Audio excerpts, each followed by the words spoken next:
大家好，呢度係 Penguin Biology，我係 Andy 老師。今日我哋嚟講2016年 MC28 18% 人啱嘅啫。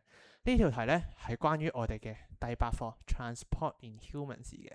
首先 Formation of Tissue Fluid 組織液嘅形成，大家要知道係點解啦。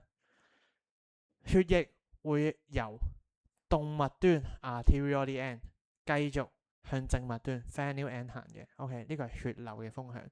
同時喺動脈端啦，我哋嘅 arterial 咧，血壓咧係好高嘅 high blood pressure， 因為我哋嘅心臟，我哋嘅 heart 會噴啲血出嚟，所以個血壓會好高啦。同時之間入邊咧，我哋會有一啲 tissue fluid 或者話一啲組織液啦。好啦，大家要知道一樣嘢，當兩個液體同時存在嘅時候，我哋就會有一個 concept 出現，叫做流體靜壓 （hydrostatic pressure）。流體靜壓係可以套落翻唔同嘅液體入邊嘅。喺呢度啦，就係我哋嘅血液啦，喺血管入邊。喺組織之間就係 tissue fluid 組織液，即係話血液同 tissue fluid 組織液之間嘅流體靜壓有冇唔同？如果有不同嘅話，就會有液體嘅流動。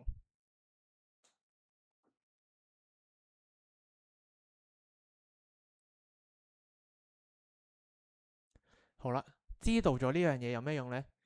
Tissue fluid 組織液原本就係留喺我哋嘅體細胞中間，維持喺呢個空間，所以佢係唔喐嘅，流體壓力係好低嘅。但係我哋血液，因為我哋啱啱講佢係高血壓嘅，所以佢會將啲水、將啲 water molecules 同埋一啲細嘅分子衝入咗組織中間。OK， 呢個係我哋第一條路徑。跟住我哋繼續向前行，去到 venous end， 因為我哋嘅血液入邊有一啲血漿細胞，仲要係 soluble 可溶嘅。呢樣嘢係會令到我哋嘅 water potential 降低，水勢降低，令到組織液入邊嘅水勢係高於血液入邊嘅水勢，令到水分子 excess water molecules 係會喺組織入邊向血管流出。呢個就係我哋所謂嘅 osmosis 滲透作用。OK， 所以我哋而家有兩個液體流動嘅方向。第一個通過流體靜壓 hydrostatic pressure 衝入 tissue fluid， 然後喺靜脈端 venous end 通過 osmosis 滲透流出血管入邊。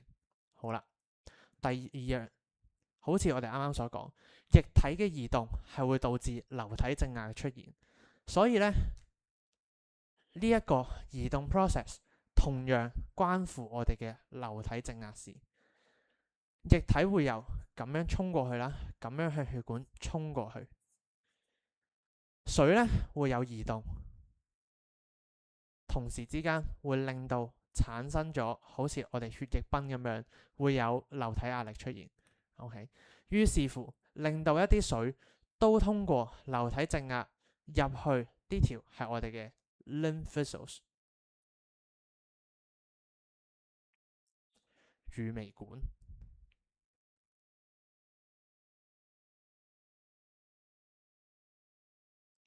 好啦，所以 total 我哋有3種嘢。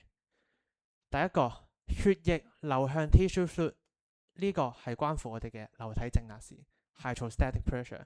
第二步，我哋會有 osmosis 滲透流出血管，係我哋嘅 osmosis 滲透。最尾 osmosis 嘅水移動會令到有啲液體向 lymph vessels 乳微管道移動，呢度同樣係我哋 hydrostatic pressure。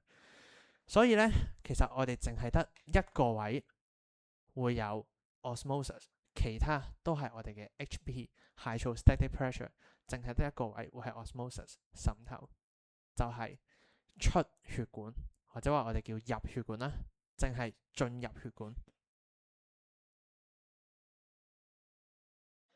而幅圖入邊唯一一個進入血管嘅就係 P 呢一條路徑。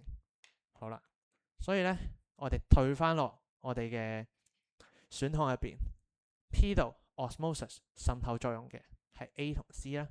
好啦，跟住就係 Q 同埋 S， 好似我哋啱啱所講，第一個步驟 S， 血液因為有高血壓，通過 HP hydrostatic pressure 流體靜壓入到嚟 tissue fluid。好啦 ，S 會係我哋流體靜壓啦。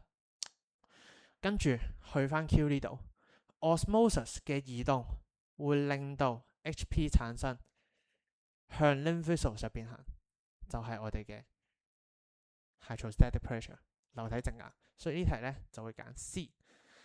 好多謝大家，再見。